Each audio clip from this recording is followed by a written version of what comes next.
إن رحمة الله قريب من المحسنين. الحمد لله وكفى والصلاة والسلام على عباده الذين اصطفى خصوصا على أفضلهم وخاتم النبيين محمد الأمين وعلى آله وصحبه أجمعين. اما بعد فاعوذ باللہ من الشیطان الرجیم بسم اللہ الرحمن الرحیم. افتطمعون ان یؤمنوا لکم وقد کان فریق منہم یسمعون کلام اللہ ثم یحرفونہ من بعد ما عقلوہ وهم یعلمون. صدق اللہ العظیم. رب اشرح لی صدری ویسر لی امری واحلل عقدۃ من لسانی یفقہوا قولی. اللہم ربنا الہمنا رشدنا واعذنا من شرور انفسنا. اللہم ارنا الحق حقا وارزقنا اتباعہ وارنا الباطل باطلا وارزقنا اجتنابہ. اللہم وفقنا لما تحب وترضى. اللہم ربنا آنس وحشتنا فی قبورنا وارحمنا بالقرآن العظیم. اللہم اجعلہ لنا اماما ونورا وہدا ورحمہ. اللہم ذکرنا منہ ما نسینا وعلمنا منہ ما جہلنا وارزقنا تلاوتہ آناء اللیل وآناء النہار واجعلہ لنا حجتا یا رب العالمین آمین. اب تک ہم نے سورہ بقرہ کے 8 رکوع اور اس پر مستزاد صرف 3 آیات کا مطالعہ کیا ہے. آج میں چاہتا ہوں کہ ہماری رفتار قدرے تیز ہو. تو یہ جو سلسلہ مضمون چل رہا ہے خطاب بے امت سابقہ امت مسلمہ بنی اسرائیل، ان کے ساتھ خطاب کا سلسلہ سورہ بقرہ میں 5ویں رکوع سے شروع ہوا اور 15ویں رکوع کے آغاز تک چلے گا. یہ 10 رکوع ہیں. عرض کر چکا ہوں بار بار، اور اس کو میں چاہتا ہوں آپ اچھی طرح ذہن نشین کر لیں کہ اس میں سے پہلا رکوع جو ہے وہ دعوت کا ہے، وہ بہت فیصلہ کن ہے. یہی وجہ ہے کہ دیکھیے اس رکوع کا آغاز ہوا یا بنی اسرائیل اذکروا نعمتی التی انعمت علیکم واوفوا بعہدی اوف بعہدکم وایای فارہبون. اور خود بخود ظاہر ہو رہا ہے اسلوب کلام سے کہ اگلے رکوع سے بات کا رنگ بدل گیا ہے. یا بنی اسرائیل اذکروا نعمتی التی انعمت علیکم وانی فضلتکم علی العالمین واتقوا یوما لا تجزی نفس عن نفس شیئا ولا يقبل منها شفاعۃ ولا یؤخذ منها عدل ولا هم ينصرون. یہ تہدید کا انداز ہے، دھمکی کا انداز ہے. تو میں نے عرض کیا تھا کہ 5واں رکوع اس خطاب میں بمنزلہ فاتحہ ہے، بہت اہم ہے. اور بقیہ جو 9 رکوع ہیں ان میں بریکٹ کا انداز ہے کہ 2 آیتوں سے بریکٹ شروع ہوتی ہے، انہی 2 آیتوں پر بریکٹ ختم ہوگی. یہ ملامت کا خطاب ہے اور ان کے خلاف ایک مفصل فرد قرارداد جرم جو ہے وائد کی گئی ہے، جس کے نتیجے میں وہ اس منصب سے معزول کر دیے گئے جس پر 2000 برس سے فائز تھے، اور ان کی جگہ پر اب امت محمد، نئی امت مسلمہ علی صاحب الصلاۃ والسلام، اب اس کا نصب، اس کی انسٹالیشن اور اس کی انسٹالیشن سیریمنی کے طور پر تحویل قبلہ کا معاملہ. یہ ربط کلام اگر سامنے نہ رہے تو انسان کھو جاتا ہے قرآن مجید کی طویل صورتوں کو پڑھتے ہوئے کہ بات کہاں سے چلی تھی، کدھر جا رہی ہے، کیا ربط ہے، کیا تعلق ہے، سیاق کلام کیا ہے. اس کو میں اس لیے بار بار، حالانکہ مجھے معلوم ہے کہ وقت کم ہے، لیکن میں اس چیز کو زیادہ اہمیت دے رہا ہوں. اب ان 9 رکوعوں کے مضامین میں کچھ تو واقعات ہیں، تم نے یہ کیا، تم نے یہ کیا، تم نے یہ کیا. ظاہر بات ہے ترجمہ تو کرنا ہوگا، کچھ مختصر وضاحت بھی کرنی ہوگی، لیکن ان کے تفصیل میں جانے کی ضرورت نہیں. لیکن آپ نے دیکھا کہ کچھ واقعات کے بعد پھر کچھ ایسے یونیورسل ٹروتھس بیان ہوئے ہیں، ایسے عظیم حقائق کہ جو ابدی حقائق ہیں. ان کا کسی وقت سے، کسی قوم سے، کسی خاص گروہ سے تعلق نہیں. وہ تو اصول ہیں، سنت اللہ ہم انہیں کہہ سکتے ہیں، یا اللہ کے جو عام قوانین ہیں، قواعد ہیں اس کائنات میں. ایک تو قوانین ہے طبعیہ، فزیکل لاز. ایک مورل لاز ہے کہ جو اس دنیا میں اللہ تعالیٰ کی طرف سے کار فرما ہے.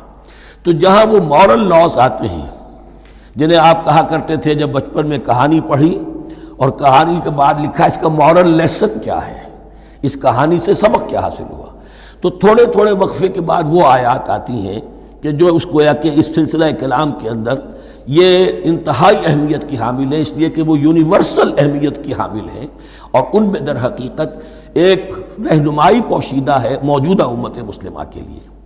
مثلا جتنا حصہ ہم اب تک پڑھ چکے ہیں ان میں سے پہلے تو وہ آیت یاد کیجئے وَضُرِبَتْ عَلَيْهِمُ الذِّلَّةُ وَالْمَسْكَنَةُ وَبَاءُوا بِغَضَبٍ مِّنَ اللَّهِ۔ معلوم ہوا کہ ایسا ہو سکتا ہے کہ ایک امت مسلمان ہو، اس پر اللہ کے بڑے فضل ہوئے ہوں، بڑا اکرام ہوا ہو، بہت انعام ہوا ہو، پھر وہ اپنی بے عملی یا بد عملی کے باعث اللہ تعالیٰ کے غضب کی مستحق ہو جائے اور ذلت اور مسکنت اس پر تھوپ دی جائے۔ یہ ایک یونیورسل ٹروتھ وہاں سے نکل آیا کہ ہمیں سوچنا ہوگا، یہ ایک لمحہ فکریہ ہے امت مسلمہ کیا کہ کیا ہم تو کہیں آج اس پوزیشن میں نہیں ہیں۔ حدیث میں آپ کو سنا چکا ہوں لَيَأْتِيَنَّ عَلَىٰ أُمَّتِي مَا أَتَىٰ عَلَىٰ بَنِي إِسْرَائِيلَ حَسْبَ النَّعْلِ بِالنَّعْلِ۔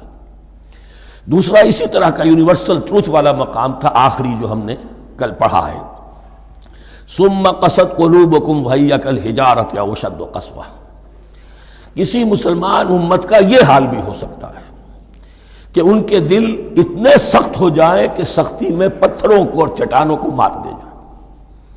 یہ بھی ایک کیفیت ہے جو سامنے آئی، حالانکہ قوم وہ ہے انی فضلتکم علی العالمین، از کجا تاب کجا، لیکن یہ حقیقت بھی ہمارے سامنے آئی کہ یہ چیزیں جو ہیں اپنی جگہ پر امکانات میں سے ہیں۔ البتہ یہاں ایک بات میں عرض کر دوں کہ اس قساوت قلبی میں پوری امت برابر مسلط جو ہے مبتلا نہیں ہوا کرتی ہے، اس میں امت کے جو قائدین ہوتے ہیں اور امت مسلمہ کے قائدین اس کے علماء ہوتے ہیں، سب سے زیادہ شدت کے ساتھ یہ خرابی ان میں آتی ہے، اس لیے کہ باقی لوگ تو پیروکار ہیں، پیچھے چلتے ہیں، وہ اعتماد کرتے ہیں کہ یہ ہے اللہ کی کتاب کے پڑھنے والے، یہ ہے تورات کے حامل، یہ جانتے ہیں، وہ ان کے پیچھے پیچھے چل رہے ہوتے ہیں۔ لیکن جو لوگ جان بوجھ کر اللہ کی کتاب میں تحریف کر رہے ہوں، انہیں تو پتہ ہے ہم کیا کر رہے ہیں۔ جو لوگ جان بوجھ کر حق کو پہچان کر اس کا انکار کر رہے ہیں، انہیں تو پتہ ہے کہ ہم کیا کر رہے ہیں۔ در حقیقت یہ سزا ان پر آتی ہے۔ یہ بات اب ان آیات میں جو آج ہم پڑھنے چلے ہیں بہت زیادہ واضح ہو جائے گی انشاءاللہ۔ فرمایا افتطمعون ان یؤمنوا لکم، تو اے مسلمانوں کیا تم یہ توقع رکھتے ہو کہ یہ ایمان لے آئیں گے تم پر، تمہاری بات مان لیں گے؟ ظاہر بات ہے مسلمانوں کو توقع تھی کہ مشرکین مکہ تو بہت دور تھے دین سے، توحید سے دور، رسالت کا کوئی تصور ہی نہیں، کتاب کوئی ان کے پاس تھی ہی نہیں۔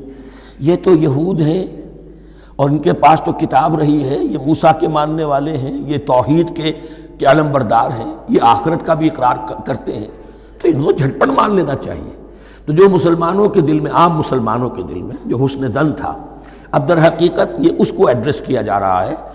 افتطمعون ان یؤمنوا لکم، تمہیں بڑی طمع ہے، کوشش ہے، تمہاری خواہش ہے، آرزو ہے، تمنا ہے، توقع ہے کہ یہ بات مان لے گے تمہاری۔ وَقَدْ كَانَ فَرِيقٌ مِّنْهُمْ يَسْمَعُونَ كَلَامَ اللَّهِ ثُمَّ يُحَرِّفُونَهُ مِن بَعْدِ مَا عَقَلُوهُ وَهُمْ يَعْلَمُونَ، جبکہ حال یہ ہے کہ ان میں سے ایک جماعت، ایک گروہ وہ بھی ہے کہ جو اللہ کے کلام کو سن کر پھر اس میں تحریف کرتا رہا ہے، اس کے بعد کہ اس کو سمجھ لیتا تھا اور اچھے جان بوجھ کر تحریف کرتا تھا۔ اب ظاہر بات وہ گروہ کون ہوں گے؟ علماء ہی تو ہیں نا۔ عام آدمی تو تحریف نہیں کر سکتا تھا، تحریف کرنے والے تو علماء تھے۔ افتؤمنون ان یؤمنوا لکم وقد کان فریق منهم یسمعون کلام اللہ ثم یحرفونہ من بعد ما عقلوہ وهم یعلمون واذا لقوا الذین آمنوا قالوا آمنا۔ اب دیکھیے ایک بات بڑی عجیب سامنے آئے گی کہ جس طرح منافقین مسلمانوں میں تھے ایسے ہی منافقین یہود میں بھی تھے۔ یہود میں سے کچھ لوگ ایسے تھے کہ جن پر حق جب منکشف ہو گیا اور کچھ ان کی صالح فطرت بھی تھی، اب وہ آنا چاہتے تھے اسلام کی طرف، لیکن اپنے خاندان کو، گھر والوں کو، اپنے کاروبار کو، اپنے قبیلے کو چھوڑنا بھی ممکن نہیں تھا، اور قبیلوں کی سرداری جو ہے وہ ان کے علماء یہود کے پاس ہے۔ تو دل ان کے کچھ صاف ساتھ آ چکے تھے اہل ایمان کے، اور جب وہ اہل ایمان سے ملتے تھے تو کبھی کبھی باتیں بھی بتا، ہاں یہ بات جو محمد کہہ رہے ہیں یہ تورات میں لکھی ہوئی تھی، واقعی یہ بات یوں ہی تھی۔ اب اس کے بعد جب وہ جاتے تھے اپنے شیاطین کے پاس، وہی شیاطین ان کے علماء، ان کے بڑے سرکردہ لوگ، تو وہ جا کر انہیں ڈانٹ ڈپٹ کرتے تھے، بے وقوفو یہ کیا کر رہے ہو، تم یہ بات بتا رہے ہو انہیں تاکہ اللہ کے ہاں جا کر وہ تم پر حجت قائم کرے کہ انہیں پتا تھا اور پھر بھی انہوں نے نہیں مانا۔ اب یہ ان کا آپس کا مکالمہ ہو رہا ہے۔ وَإِذَا لَقُوا الَّذِينَ آمَنُوا قَالُوا آمَنَّا، اور ان میں سے کچھ لوگ ہیں کہ جب ملتے ہیں اہل ایمان سے تو وہ کہتے ہیں ہم ایمان لے آئے۔ وَإِذَا خَلَا بَعْضُهُمْ إِلَىٰ بَعْضٍ، اور جب وہ خلوت میں ہوتے ہیں ایک دوسرے کے ساتھ، قالوا، وہ کہتے ہیں أَتُحَدِّثُونَهُمْ، کیا تم بتا رہے ہو ان کو، بِمَا فَتَحَ اللَّهُ عَلَيْكُمْ، وہ باتیں جو اللہ نے کھولی ہیں تم پر، لِيُحَاجُّوكُمْ بِهِ عِندَ رَبِّكُمْ، کہ وہ تم پر حجت قائم کریں تمہارے رب کے پاس، کہ اللہ اس نے مانا تھا کہ ہاں تورات میں یہ ہے، تو تم ذرا عقل سے کام لو اور یہ حقیقتیں جو تورات کے ذریعے سے ہمیں معلوم ہے ان مسلمانوں کو مت بتاؤ۔ اس پر اللہ کا تبصرہ کیا ہے؟ افلا تعقلون، یہ تو ابھی انہی کا قول ختم ہوا کہ کیا تم عقل نہیں ہے کہ تم ایسا بیوقوفی کا کام کر رہے ہو۔ اولا یعلمون، یہ تبصرہ اللہ کا ہے، تو کیا یہ لوگ نہیں جانتے ان اللہ یعلم ما یسرون وما یعلنون، کہ اللہ تو جانتا ہے وہ سب کچھ بھی جو وہ چھپاتے ہیں اور وہ سب کچھ بھی جسے وہ ظاہر کرتے ہیں۔ تو چاہے یہ باتیں مسلمانوں کو بتاؤ نہ بتاؤ، اللہ کی طرف سے تو محاسبہ ہو ہی جانا ہے، لہذا یہ بھی ان کی ناسمجھی کی دلیل ہے۔ اب آ رہی ہے وہ اصل اہم بات جو میں نے آج ابتدا میں بیان کر دی تھی، وَمِنْهُمْ أُمِّيُّونَ، ان میں سے بھی ایک طبقہ تو ہے ان پڑھ لوگوں کا۔ اب دیکھیے امی اصل میں تو ایک طرح سے کہنا چاہیے کہ مشرکین عرب کے لیے لفظ ہے قرآن مجید میں، کیوں؟ ان کے اندر پڑھنے لکھنے کا رواج بھی نہیں تھا، کوئی آسمانی کتاب بھی ان کے پاس نہیں تھی۔ لیکن اب یہود کے بارے میں کہا جا رہا ہے، جیسے آج مسلمان ہیں کہ اکثر و بیشتر مسلمان تو جاہل ہیں، چاہے پی ایچ ڈی کیا ہوا ہو، پی ایچ ڈی تو فزکس میں کیا ہوا ہے، قرآن کی الف بیتیں نہیں آتی، دین کے جو ہیں مبادی تک سے ناواقف ہیں، بہت پڑھے لکھے، اس کو ہمارے بعد لوگ کہتے ہیں پڑھے لکھے جاہل۔ آج کی عظیم اکثریت مسلمانوں کے پڑھے لکھے مسلمانوں کی وہ پڑھے لکھے جاہلوں پر مشتمل ہے، اس میں شامل کر لیجئے ہماری اکثریت جو ہے ہی بغیر پڑھی لکھی۔ تو اب انہیں کیا پتہ، وہ تو سارا اعتماد کریں گے علماء پر، کوئی بریلوی ہیں بریلوی علماء پر اعتماد کریں گے، کوئی دیوبندی ہے وہ دیوبندی علماء پر اعتماد کریں گے، کوئی اہل حدیث ہے وہ اہل حدیث علماء پر اعتماد کریں گے۔ منہم امیون، اب امیون کا سہارا کیا ہوتا ہے؟ منہم امیون لا یعلمون الکتاب الا امانیہ، وہ کتاب سے تو واقف نہیں ہوتے، اپنی کچھ خواہشات ہیں کہ جن کو جانتے ہیں۔ یہ خواہشات بعد میں کھل جائے گا، یہ خواہشات کیا ہیں؟ ہم تو اسرائیلی ہیں، ہم تو اللہ کے محبوب ہیں، ہم تو امت محمد میں ہیں، ہماری تو شفاعت ہو ہی جائے گی، یہ امانی ہے۔ تلک امانیہم، اور ہمیں تو جہنم میں داخل کیا بھی تو تھوڑے سے عرصے کے لیے، ہمیں نکال لیا جائے گا، یہ امانی ہے۔ تو ان کے پاس تو یہ تو ان امانی، امنیہ کہتے ہیں خواہش، امانی اس کی جمع ہے، یہ اپنی خواہشات، انگریزی کا لفظ صحیح تعبیر کرے گا وشفل تھنکنگ، یہ اپنی اس وشفل تھنکنگ کے سہارے جی رہے ہیں، علم ان کے پاس ہے ہی نہیں۔ وَإِنْهُمْ إِلَّا يَظُنُّونَ، اور وہ نہیں کچھ کر رہے مگر ظن و تخمین، گمان ہے، ان کے اپنے من گھڑت خیالات ہیں۔ فَوَيْلٌ لِّلَّذِينَ يَكْتُبُونَ الْكِتَابَ بِأَيْدِيهِمْ، تو اصل ہلاکت اور بربادی اور ویل کے بارے میں بعض روایات یہ بھی آئی ہیں کہ وہ جہنم کا وہ طبقہ ہے جس سے خود جہنم پناہ مانگتی ہے، سخت ترین۔ تو وہ ویل، وہ تباہی جو ہے ان کے لیے ہے جو کتاب لکھتے ہیں اپنے ہاتھ سے، ثم یقولون ھذا من عند اللہ، اور پھر کہتے ہیں یہ اللہ کی طرف سے ہے، لیشتروا بہ ثمنا قلیلا، تاکہ حاصل کر لیں اس سے کچھ بڑی گھٹیا سی حقیر سی قیمت، یعنی فتویٰ نویسی جس کا معاملہ ہے۔ اب کوئی شخص آیا، اس نے ایک رائے پوچھی، انہوں نے اپنا جو بھی ہے وہ لکھا، کہا یہی دین کا تقاضا ہے، بس یہی علم ہے، یہی اللہ کی بات ہے۔ اب اس میں کتنا کچھ واقعتاً انہوں نے صحیح بات کہی ہے، کتنی ہٹ درمی سے کام لیا ہے، کتنی کسی رشوت کے مبنی کو رائے دی ہے، خود بدلتے نہیں قرآن کو بدل دیتے ہیں، وہ کس درجہ فقیہان حرم بے توفیق۔ تو یہ ان کے علماء کا کردار تھا۔ ثم یقولون ھذا من عند اللہ لیشتروا بہ ثمنا قلیلا فویل لہم مما کتبت ایدیہم، تو ہلاکت اور بربادی ہے ان کے لیے اس چیز سے کہ جو ان کے ہاتھوں نے لکھی، وویل لہم مما یکسبون، اور ان کے لیے ہلاکت اور بربادی ہے اس کمائی سے جو وہ کر رہے ہیں۔ یہ سارا دھندا جو ہے فتویٰ فروشی کا اور دین فروشی کا، اس کے لیے تباہی وہ اپنے لیے مول لے رہے ہیں، اس سے کوئی ان کو اللہ تعالیٰ کے ہاں کوئی اجر و ثواب نہیں ملے گا۔ وقالوا، اب یہ آگے امانی، وقالوا لن تمسنا النار الا ایاما معدودہ، وہ کہتے ہیں ہمیں تو آگ چھو ہی نہیں سکتی، ہاں گنتی کے چند دن، صرف یہ کہ دوسروں کی آنکھوں میں دھول جھونکنے کے لیے کہ کوئی اعتراض نہ کر دے، اللہ ہمیں آگ میں پھینکا جا رہا اور ان کو نہیں پھینکا جا رہا، یہ ہم سے بھی بدتر تھے کردار میں، تو شاید ان کا منہ بند کرنے کے لیے چند دن کے لیے ہمیں جہنم میں ڈال دیں گے، پھر فوراً نکال لیں۔ وقالوا لن تمسنا النار الا ایاما معدودہ، اور وہ کہتے ہیں کہ نہیں چھو سکتی ہمیں آگ مگر گنتی کے چند دن۔ قل اتخذتم عند اللہ عہدا، ان سے کہیے کیا تم نے اللہ سے کوئی عہد لے لیا ہے، کوئی قول و قرار ہو گیا ہے؟ فلن یخلف اللہ عہدہ، کہ تمہیں یہ یقین ہے کہ اللہ اپنے عہد کے خلاف نہیں کرے گا؟ ام تقولون علی اللہ ما لا تعلمون، یا تم اللہ کی طرف اس بات کی نسبت کر رہے ہو، تہمت لگا رہے ہو، جڑ رہے ہو یہ بات اللہ پر جو تم نہیں جانتے، جس کے لیے تمہارے پاس کوئی علم نہیں ہے۔ بلا من کسب سیئۃ، اب یہ انتہائی وہ یونیورسل ٹروتھس جو ہیں جو میں نے کہا تھا، ابدی حقائق، اس کی عظیم ترین حقیقت آ رہی ہے، نوٹ کیجئے۔ بلا، کیوں نہیں، من کسب سیئۃ، جس شخص نے جان بوجھ کر ایک گناہ کمایا، لیکن گناہ بڑا، کبائر، صغائر نہیں، سیئۃ، یہ اس کی جو تنکیر ہے وہ ایک کا فائدہ بھی دے رہی ہے اور تفخیم کا بھی۔ جس نے بھی جان بوجھ کر کسبا، ایک گناہ کمایا، فاحاطت بہ خطیئتہ، اور اس کی خطا نے اس کا گھیراؤ کر لیا، یعنی ایک ہی گناہ ہے، سود کھا رہا ہے، باقی نماز ہے، تہجد ہے، یہ ہے وہ ہے، لیکن اس ایک گناہ کی برائی بھی اتنی اس کے گرد جو ہے چھا جائے گی کہ پھر اس کی یہ ساری نیکیاں ختم ہو کر رہ جائیں، ایک گناہ۔ بلا من کسب سیئۃ واحاطت بہ خطیئتہ فاولئک اصحاب النار هم فیہا خالدون۔ اس میں ہمارے مفسرین نے یہ لکھا ہے کہ اس کی خطا کاری اتنی اس کے اوپر چھا جائے کہ ایمان کا کوئی اثر باقی نہ رہے۔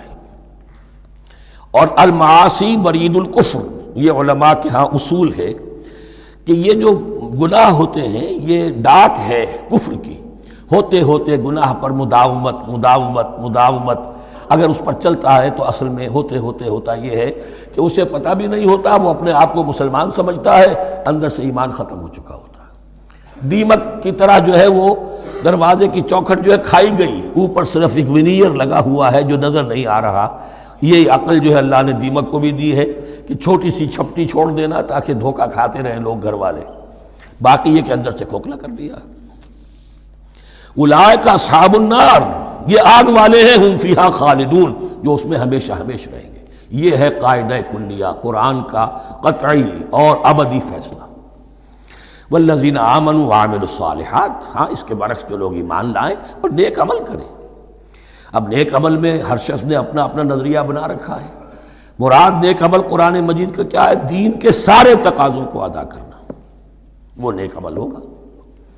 آپ نے ایک نیکی لے لی، یتیم خانہ کھول دیا، بڑی فاؤنڈیشن بنا دی، بیواؤں کا انتظام ہو رہا ہے، لیکن کاروبار میں سودی لین دین ہے، جھوٹ ہے، فریب ہے، دھوکہ ہے، سب چل رہا ہے، تو یہ نہیں ہے۔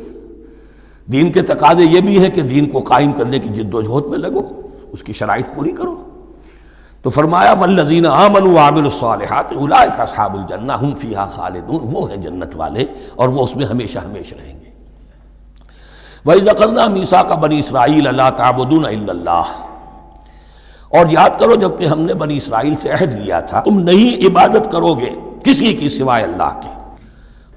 وَبِالْوَالِدَيْنِ إِحْسَانًا، اور اس کے ساتھ دوسرا حکم، اور یہ اہم مقام ہے کہ اللہ کے حق کے فوراً بعد والدین کے حق کا ذکر قرآن مجید میں 4 مقامات پر آیا، ان میں سے ایک مقام یہ ہے وَبِالْوَالِدَيْنِ إِحْسَانًا، والدین کے ساتھ نیک سلوک کرو گے، وَذِي الْقُرْبَى، اور قرابت داروں کے ساتھ بھی، وَالْيَتَامَى، اور یتیموں کے ساتھ بھی، وَالْمَسَاكِينَ، اور محتاجوں کے لیے بھی، وَقُولُوا لِلنَّاسِ حُسْنًا، اور لوگوں سے اچھی بات کہو، اچھی بات کہو، صحیح بات کہو، امر بالمعروف کرتے رہو، نیکی کی دعوت دیتے رہو۔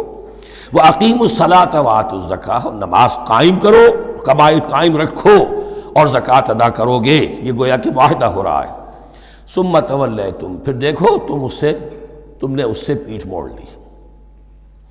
الا قلیلا منکم، سوائے تم میں سے تھوڑے سے لوگوں کے. وانتم معرضون، اور تم ہو ہی پھر جانے والے. تمہاری یہ عادت گویا کہ طبیعت ثانیہ ہے. اب ایک خاص مثال آ رہی ہے اور اس کے بعد پھر ایک بہت بڑا یونیورسل ٹروتھ آئے گا. مثال کیا ہے؟ اللہ نے ان سے ایک عہد لیا تھا، وَإِذْ أَخَذْنَا مِيثَاقَكُمْ، ہم نے تم سے یہ عہد بھی لیا تھا، لَا تَسْفِكُونَ دِمَاءَكُمْ، دیکھو اپنا خون نہیں بہاؤ گے، یعنی آپس میں جنگ نہیں کرو گے، لڑو گے نہیں، تم بنی اسرائیل ایک وحدت بن کر رہو گے. جیسے کہ قرآن مجید میں آیا ہے انما المؤمنون اخوۃ، تم بھائی بھائی ہو. لا تسفکون دماءکم، اپنا خون نہیں بہاؤ گے.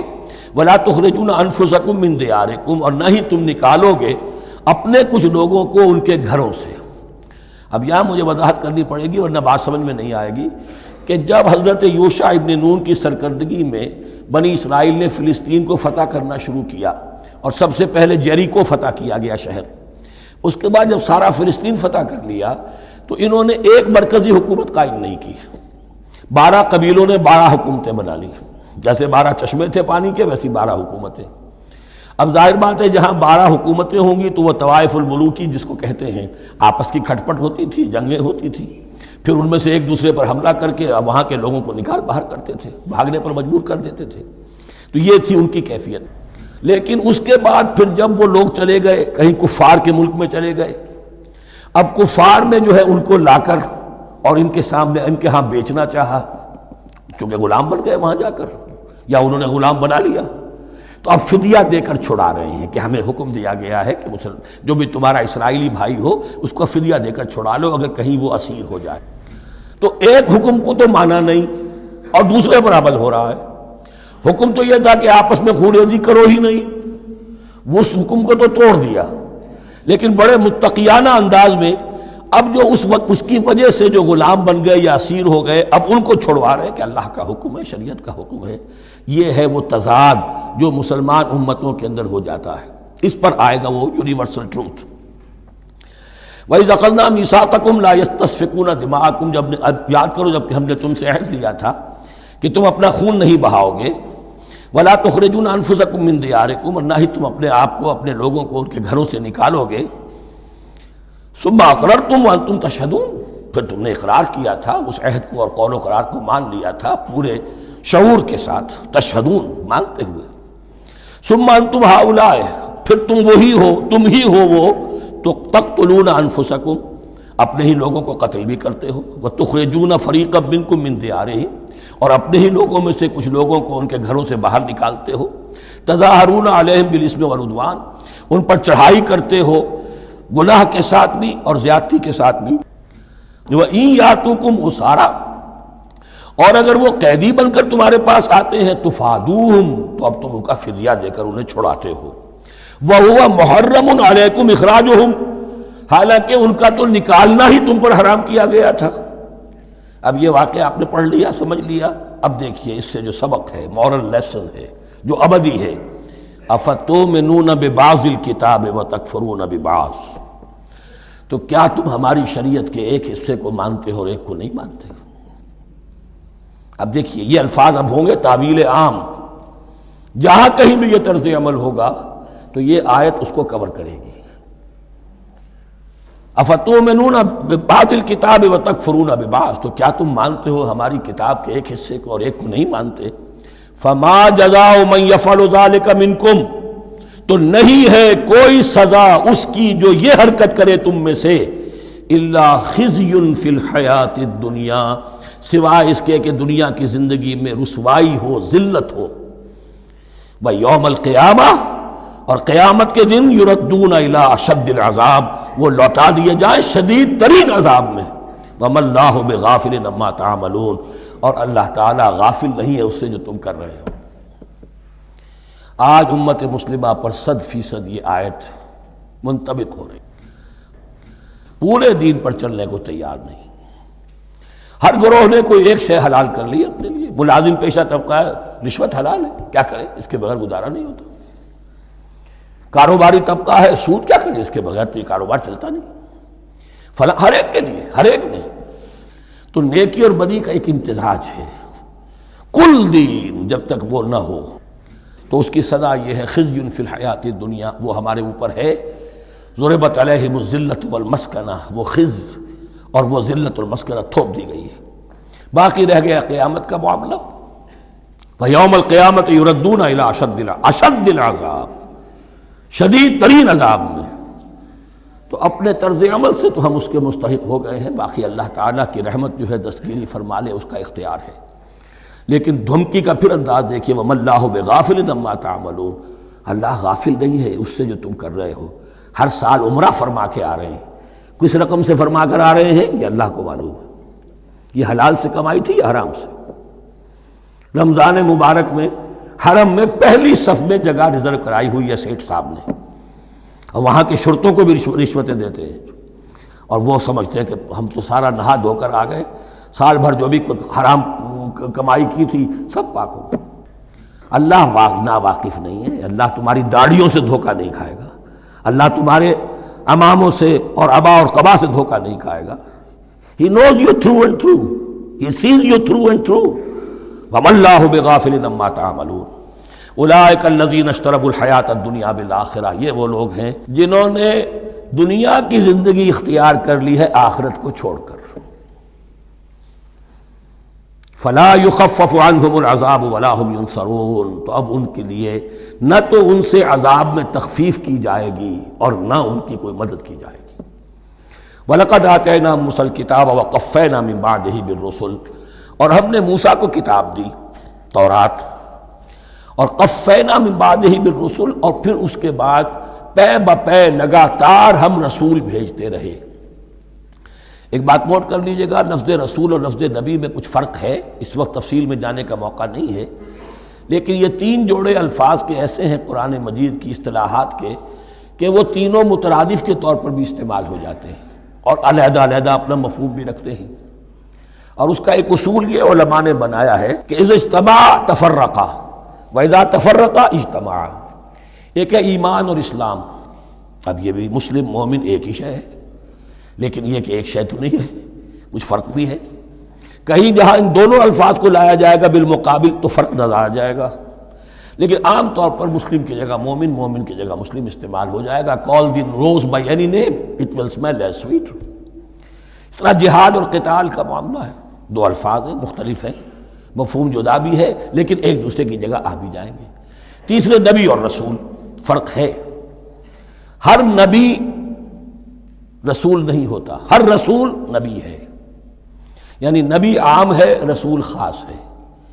نبی کو جب کسی خاص قوم کی طرف معین طور پر بھیج دیا جاتا ہے تب وہ رسول ہو جاتا ہے، اس سے پہلے اس کی حیثیت ایک ولی اللہ کی ہے، بہت اعلیٰ درجے کا اللہ کا دوست اور ولی جس پر وحی آ رہی ہے۔ عام ولی اللہ میں اور نبی میں فرق یہ ہے، ان پر وحی آتی ہے، ان پر وحی نہیں آتی۔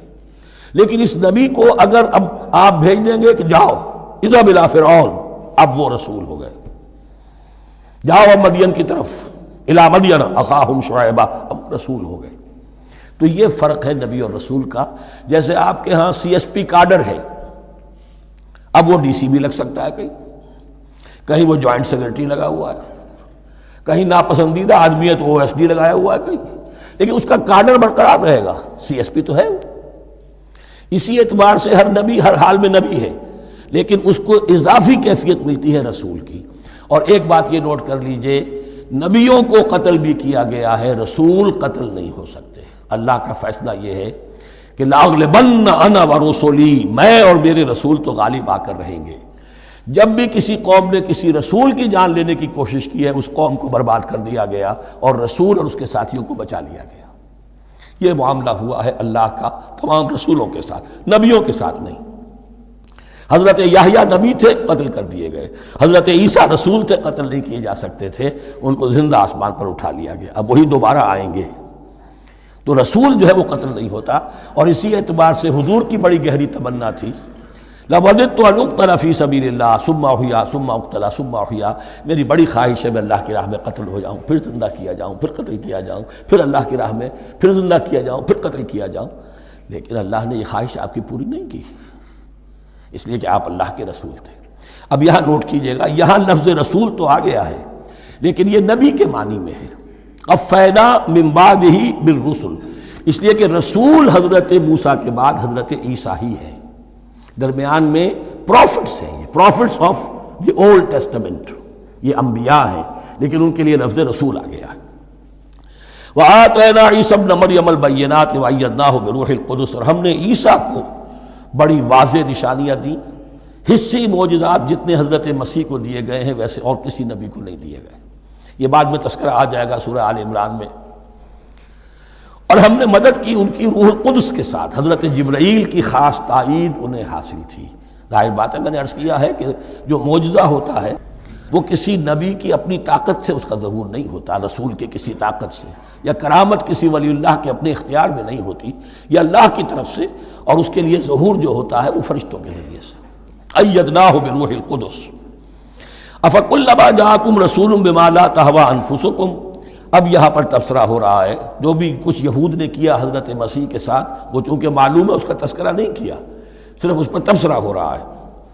تو جب بھی کبھی تمہارے پاس کوئی رسول آیا، بما لا تہوی انفسکم، وہ چیز لے کر جو تمہارے جیوں کو، تمہارے من کو بھائی نہیں، اچھی نہیں لگی، استکبرتم، تم نے استکبار کیا، وہی استکبار جو عزازیل نے کیا تھا اور ابلیس بن گیا، ابا واستکبر، استکبرتم ففریقا کذبتم وفریقا تقتلون، تو کچھ کو تو تم نے صرف ان کی تردید ہی کی اور کچھ کو تم نے قتل بھی کیا، تقتلون، تو یہ انبیاء کے قتل ہو سکتا ہے۔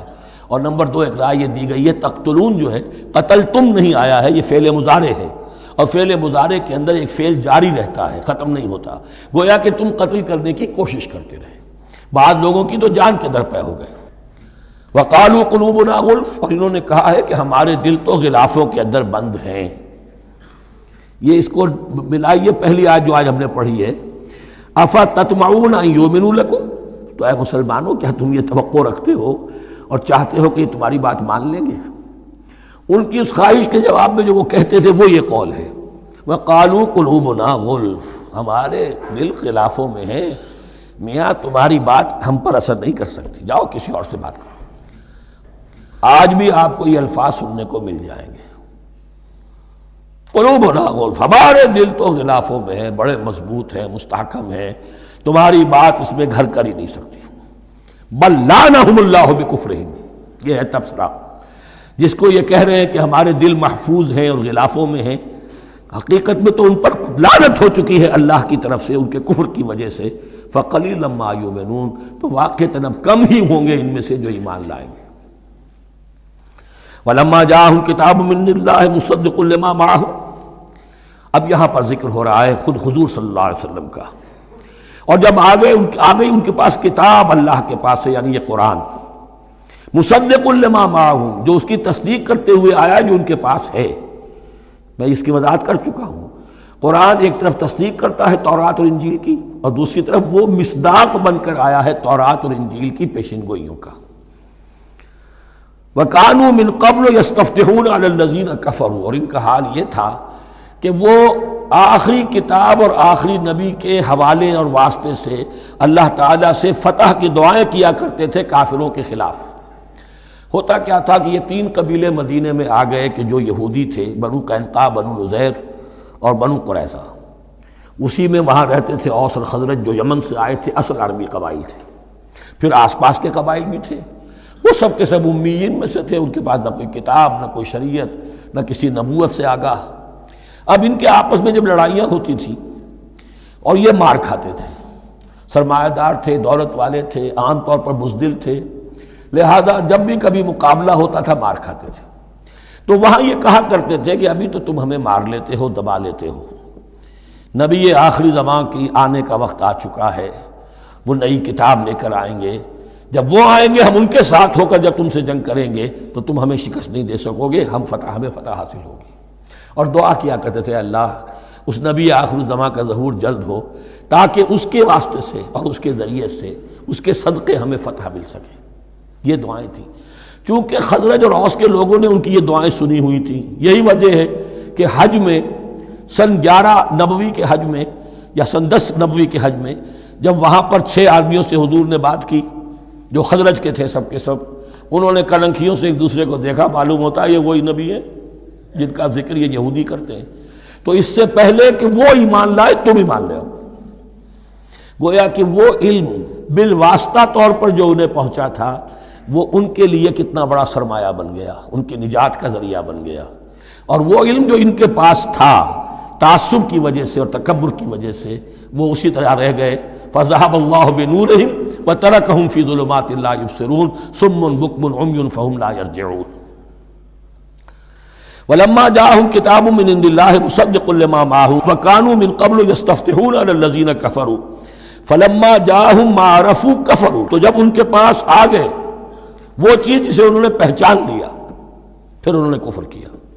فَلَعْنَةُ اللَّهِ عَلَى الْكَافِرِينَ، تو اللہ کی لعنت ہے ایسے کافروں پر۔ بِئْسَ مَا اشْتَرَوْا بِهِ أَنفُسَهُمْ أَن يَكْفُرُوا بِمَا أَنزَلَ اللَّهُ بَغْيًا أَن يُنَزِّلَ اللَّهُ مِن فَضْلِهِ عَلَى مَن يَشَاءُ مِنْ عِبَادِهِ، بہت بری شے ہے جس کے عوض کہ انہوں نے اپنی جانوں کو فروخت کر دیا، یعنی دنیا کا حقیر سا نفع، یہاں کی حقیر سی مسندیں، یہاں کا جو بھی چودراہٹیں ہیں، جو بھی ان کی حیثیت ہے، صرف اس کا قربانی دینے کو تیار نہیں، یہی تو سبب ہے، اس کی وجہ سے کفر کر رہے ہیں پہچان کر۔ تو بری ہے وہ شے جس کے لیے انہوں نے اپنے آپ کو بیچ دیا۔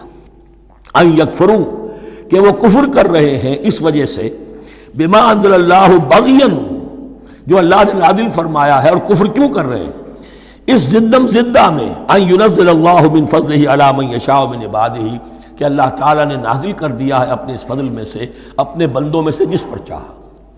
وہ اس امید میں تھے کہ وہ اسرائیلی ہی ہوگا۔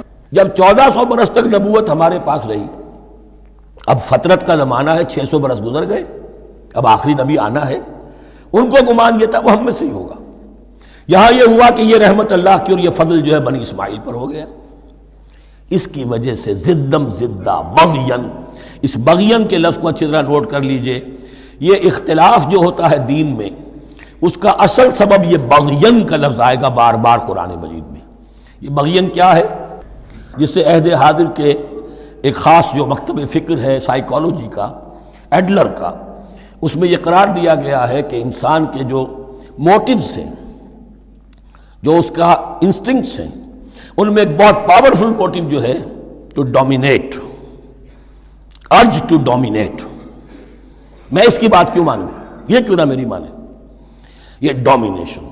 تو بغین، بغیا کے معنی بھی ہے حد سے بڑھنا، تجاوز کرنا۔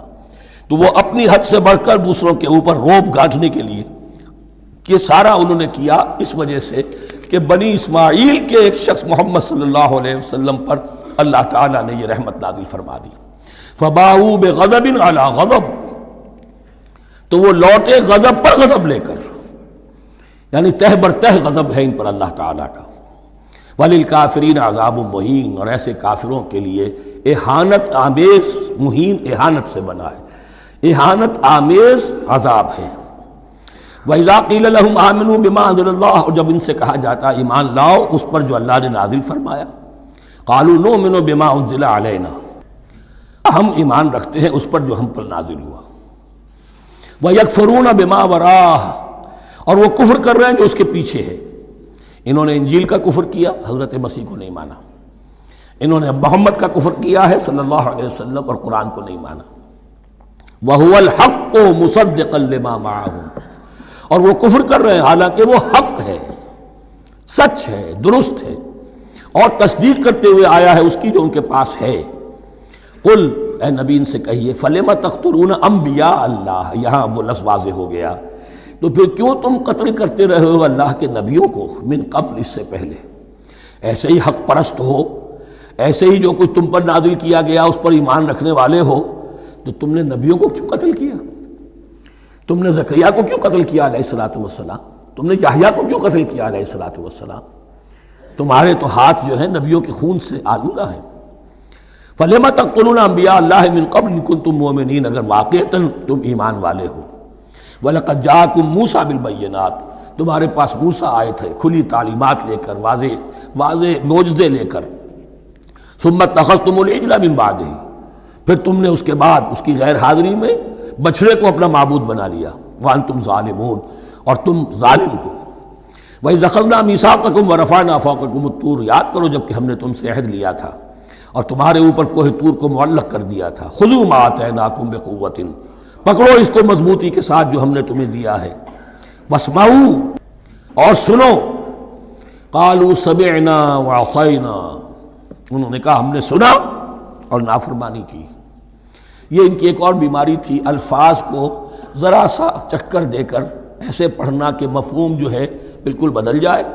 کوئی اعتراض کرے تو کہے گا کوئی شخص کہ اپنے کانوں کا جا کے میل نکلوائیے، میں نے تو اطعنا کہا تھا، آپ کو عصینا سننے میں آ گیا۔ لیکن وہ اپنے لوگ جو ہوتے تھے ان کے منافقوں کے، اور آپس میں جو ہوتے تھے وہی منافق اس وقت حضرت موسیٰ کے ساتھ، کردار تو ایک ہی رہا ہے ہمیشہ سے۔ اس کردار کے لوگ جو ہیں یہ حرکتیں کرتے تھے، اور پھر ان سے سرزنش کی جاتی کہ بھائی ہم نے تو کہا تھا سمعنا واطعنا، آپ کے اپنی سماعت میں کوئی خلل ہوگا۔ قالوا سمعنا وعصینا، ہم نے سنا اور ہم نے رد کیا، نافرمانی کی۔ وَأُشْرِبُوا فِي قُلُوبِهِمُ الْعِجْلَ بِكُفْرِهِمْ، اور ان کے اس کفر کی پاداش میں یا کفران نعمت کی سزا کے طور پر ان کے دلوں میں بچھڑے کی محبت اور تقدس جو ہے وہ پلا دیا گیا۔ قُلْ بِئْسَ مَا يَأْمُرُكُمْ بِهِ إِيمَانُكُمْ إِن كُنتُم مُّؤْمِنِينَ، کہیے ان سے بری ہیں یہ باتیں، برا ہے وہ جس کا کہ حکم دے رہا ہے تمہیں تمہارا ایمان کے ساتھ یہ حرکتیں۔ ان کنتم مومنین، اگر تم مومن ہو تو کیا ایمان کے ساتھ یہ حرکتیں ممکن ہوتی ہیں؟ قل ان كانت لكم الدار الآخرة عند الله خالصة من دون الناس فتمنوا الموت ان كنتم صادقین۔ پھر یہ ایک یونیورسل ٹروتھ آ رہا ہے، بہت اہم، اس کو کرتے ہوئے خود انٹروسپیکشن کی ضرورت ہے، پڑھتے ہوئے، کیونکہ ان کا یہ خیال تھا نحن ابناء اللہ واحباؤہ، ہم تو اللہ کے بڑے چہیتے ہیں، بڑے لاڈلے ہیں، اولیاء ہیں، ہم پسندیدہ لوگ ہیں، we are the chosen people of the Lord, یہ ان کا کہنا جو ہے یہ تو ان کی بڑی کھلی بات ہے۔ اور ان کا کہنا ہے کہ آخرت کا گھر تو ہمارے لیے ہے ہی ہے، اٹھا لو۔ اب دیکھیے لٹمس ٹیسٹ ان کے سامنے رکھا جا رہا ہے، لیکن یہ لٹمس ٹیسٹ میرے اور آپ کے لیے بھی ہے۔ قل ان كانت لكم الدار الآخرة عند الله خالصة من دون الناس، اے نبی ان سے کہیے کہ اگر تمہارے لیے آخرت کا گھر اللہ کے پاس خالص کر لیا گیا ہے دوسرے لوگوں کو چھوڑ کر، یعنی تمہاری ریزرویشن ہو چکی ہے وہاں، تمہارے لیے تو جنت ہی جنت ہے، فتمنوا الموت ان کنتم صادقین، تو اگر تم سچے ہو تو تمہیں موت کی تمنا کرنی چاہیے، موت کی تمنا کرو۔ اگر اتنا ہی یقین ہے جنت میں داخل ہونے کا تو دنیا میں رہنا تم پر گراں ہونا چاہیے۔ یہاں کی تو بہت سی کلفتیں ہیں، بہت سی محنتیں ہیں، مشقتیں ہیں، کتنی کوفت اٹھانی پڑ جاتی ہے۔ یقین اگر ہو کہ آخرت ہے اور وہاں میرا مقام جنت میں ہے تو زندگی تو لائبلٹی معلوم ہونی چاہیے، ایسٹ معلوم نہیں ہونا چاہیے۔ پھر تو دنیا سجن نظر آنی چاہیے، جیسا کہ حدیث میں فرمایا گیا الدنیا سجن المومن و جنت الکافر، یعنی کم سے کم یہ کہ دنیا میں زیادہ رہنے کی آرزو تو نہ ہو، یہ کم سے کم ہے۔ آخرت پر ایمان، اور اگر اپنا معاملہ اللہ کے ساتھ خلوص پر ہے، دھوکے بازی پہ نہیں ہے، بل الانسان علی نفسہ بصیرہ، ہر انسان کو معلوم ہے میں کہاں کھڑا ہوں۔ آپ کا دل آپ کو بتا دے گا آپ اللہ کے ساتھ دھوکے بازی کر رہے ہیں یا آپ کا معاملہ اللہ کے ساتھ خلوص و اخلاص پر مبنی ہے۔ اگر یقین ہے کہ خلوص و اخلاص پر ہے تو پھر تو یہ ہے کہ زندگی ایسٹ نہیں لائبلٹی، اور دنیا باغ نہیں قید خانہ نظر آنا چاہیے، اور اس میں انسان رہتا ہے ایک مجبوراً، اللہ نے بھیجا ہے رہنا ہے، جو اس کی طرف سے ذمہ داریاں عائد کی گئی ہیں وہ ادا کرنی ہے، لیکن یہاں رہنے کی خواہش یہ اگر ہے تو یا تو آخرت پر ایمان نہیں یا اپنا اللہ کے ساتھ معاملہ خلوص اور اخلاص پر مبنی نہیں۔ دس از دی لٹمس ٹیسٹ۔ فتمنوا الموت ان کنتم صادقین ولن یتمنوہ ابدا، اور یہ ہرگز نہیں کریں گے تمنا اس کی، موت کی، بما قدمت ایدیہم، بسبب ان کرتوتوں کے جو ان کے ہاتھوں نے آگے بھیجے ہوئے ہیں۔ ہر شخص کو معلوم ہے میں نے کیا کمائی کی ہے، کیا بھیجی ہے۔ واللہ علیم بالظالمین، اور اللہ ان ظالموں سے بخوبی واقف ہے۔ وَلَتَجِدَنَّهُمْ أَحْرَصَ النَّاسِ عَلَىٰ حَيَاةٍ، اور تم انہیں دیکھو گے اس دنیا کی زندگی پر تمام انسانوں سے بڑھ کر حریص ہیں۔ وَمِنَ الَّذِينَ أَشْرَكُوا، یہاں تک کہ مشرکوں سے زیادہ حریص ہیں۔ اور یہ بات صحیح ہے، اہل ایمان کے ساتھ مقابلہ مشرکین نے کیا، کھل کر میدان میں آ کر کیا، ڈٹ کر کیا، اپنی جانیں اپنے باطل معبودوں کے لیے قربان کی۔ یہودی نہیں لڑ سکے، من ورائے جدر، فصیلوں کے پیچھے سے، اور ادھر سے لیکن سامنے آ کر مقابلہ نہیں کر سکے، اس لیے کہ انہیں جانیں بہت عزیز تھیں۔ وَلَتَجِدَنَّهُمْ أَحْرَصَ النَّاسِ عَلَىٰ حَيَاةٍ وَمِنَ الَّذِينَ أَشْرَكُوا، حتیٰ یہ کہ مشرکین سے بھی زیادہ یہ دنیا کی زندگی کے حریص ہیں۔ یود احدہم لو یعمر الف سنہ، ان میں سے ہر ایک کی یہ خواہش ہے کہ کسی طرح اس کی عمر 1000 برس ہو جائے۔ وما ہوا بمزحزحہ من العذاب ان یعمر، اور اگر ان کو معمر کر بھی دیا جائے، طویل زندگی دے بھی دی جائے، تو عذاب سے تو چھٹکارا نہیں ملے گا، آخرت تو بالآخر تو آنی ہے۔ واللہ بصیر بما یعملون، اور اللہ دیکھ رہا ہے جو کچھ کہ وہ کر رہے ہیں۔ قل من کان عدوا لجبریل فانہ نزلہ علی قلبک، اب جیسا کہ میں نے عرض کیا کہ ان کا خیال یہ تھا کہ آخری نبوت کا وقت تو قریب ہے، ہوگا وہ کوئی اسرائیلی، ہوگا ہم میں سے۔ معاملہ ہو گیا تلپٹ، اللہ نے ان کی آزمائش اتنی بڑی کر لی کہ جنہیں حقیر سمجھتے تھے، بڑی امیین ہیں، ان پڑھ ہیں، نہ ان کے پاس کتاب، نہ کوئی شریعت، نہ کوئی قانون، نہ کوئی ضابطہ، کچھ بھی نہیں۔ اللہ نے ان میں سے ایک آدمی کو، ایک شخص کو چن لیا، لہذا ان کے لیے اب ان کے اندر دشمنی پیدا ہوئی۔ کس سے؟ گالیاں دینے لگے حضرت جبرائیل کو، اس نے دشمنی کی ہمارے ساتھ، آ تو رہا تھا پیغام ہم میں سے کسی کے لیے، لے گیا ادھر۔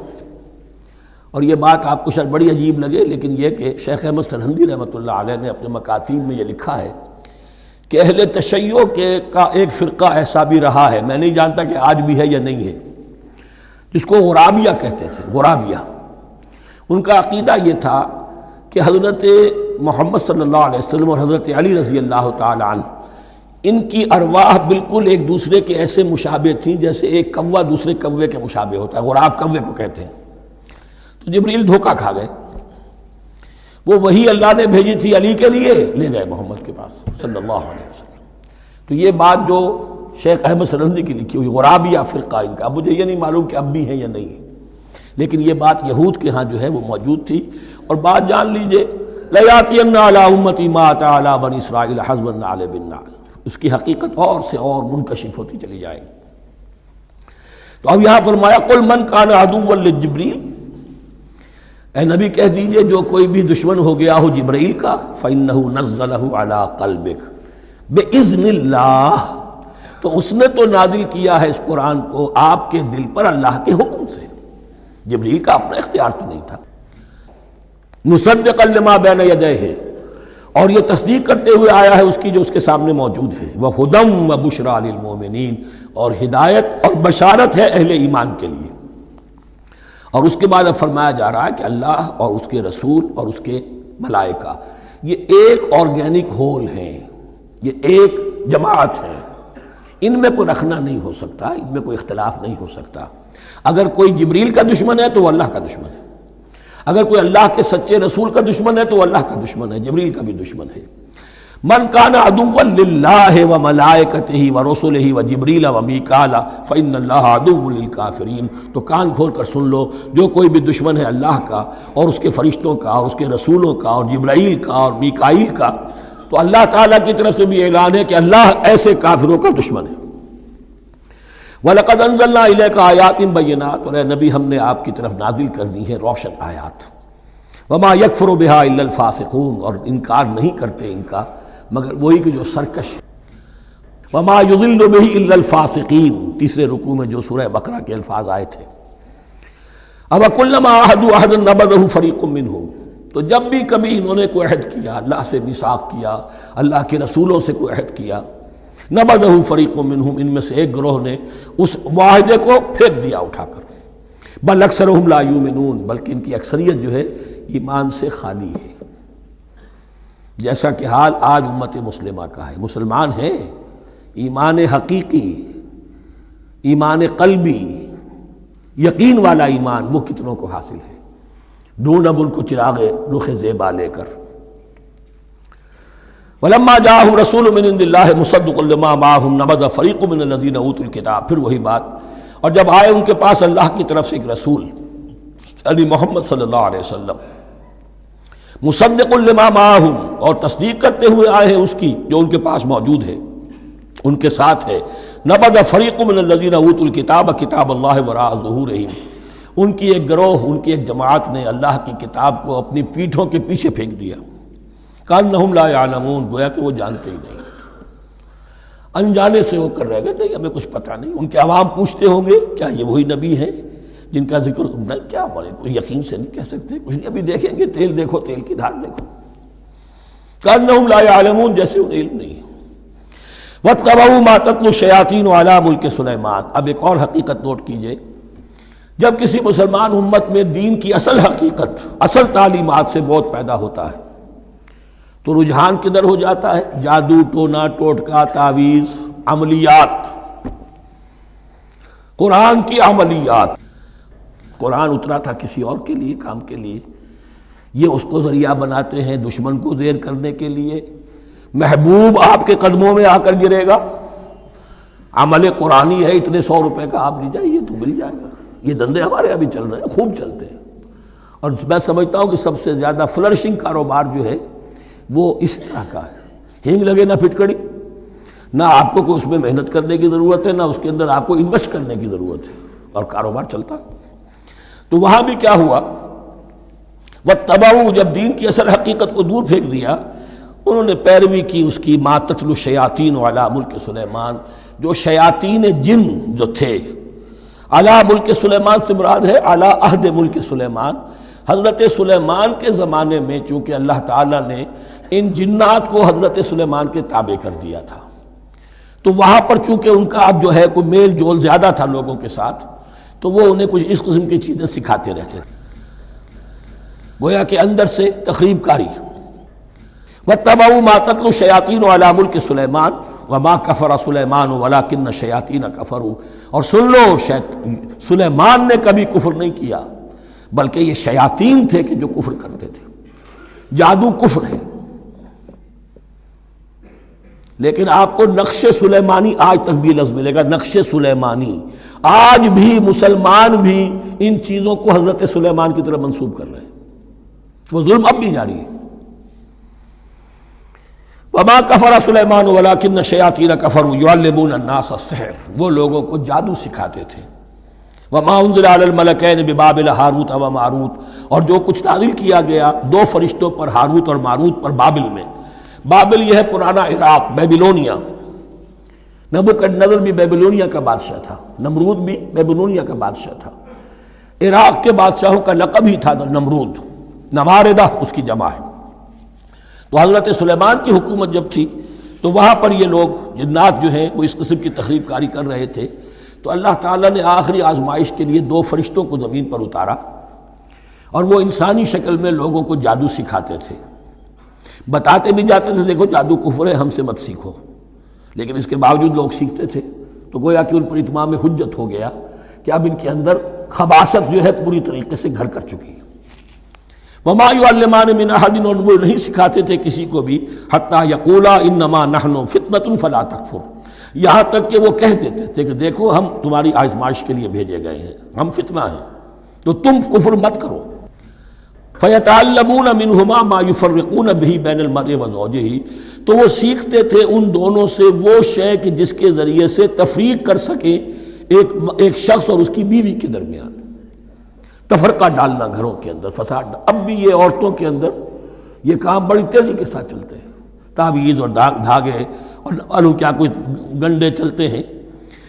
وما هم بضارین بہ من احد، اور نہیں تھے وہ ضرر پہنچانے والے کسی کو کچھ بھی الا باذن اللہ۔ ایمان کا تقاضا یہ ہے کہ چاہے کوئی دوا ہو وہ بھی باذن رب کام کرے گی، ورنہ نہیں۔ کوئی اور اسباب طبیعیہ ہیں، ان کے بھی اثرات ظاہر ہوں گے اگر اللہ چاہے گا، اس کے بغیر کچھ نہیں ہو سکتا۔ جادو کا بھی اثر ہوگا تو اللہ کے اذن سے ہوگا۔ تو بندہ مومن کو ڈٹے رہنا چاہیے اور مقابلہ کرنا چاہیے۔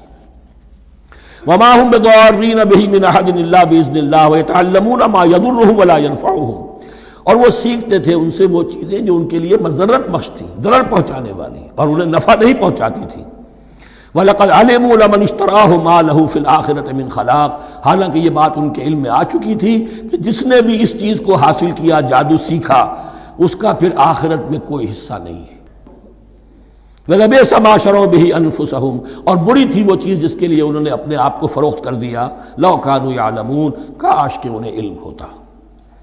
وَلَوْ أَنَّهُمْ آمَنُوا وَاتَّقَوْا، اور اگر وہ ایمان رکھتے اور تقوی کی روش اختیار کرتے، لمثوبۃ من عند اللہ خیر، تو بدلہ پاتے اللہ کی طرف سے بہت ہی اچھا، بہت خیر۔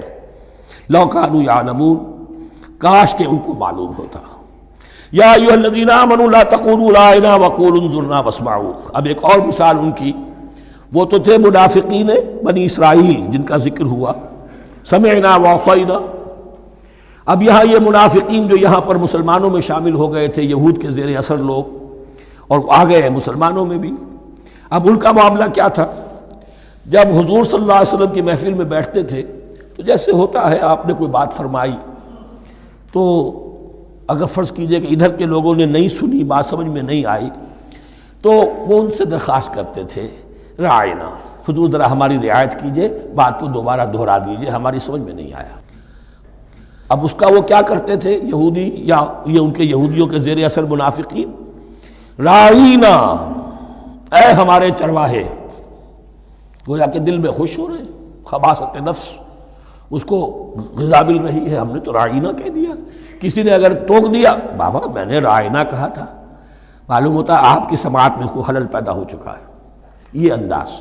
تو مسلمانوں سے کہا جا رہا ہے، یہ واحد آیت ہے اس پورے سلسلے میں جس میں خطاب یا ایھا الذین آمنوا سے ہے، لیکن اصل میں روح سخن اب بھی بنی اسرائیل کی شرارت ہے۔ یا ایھا الذین آمنوا لا تقولوا راعنا وقولوا انظرنا واسمعوا۔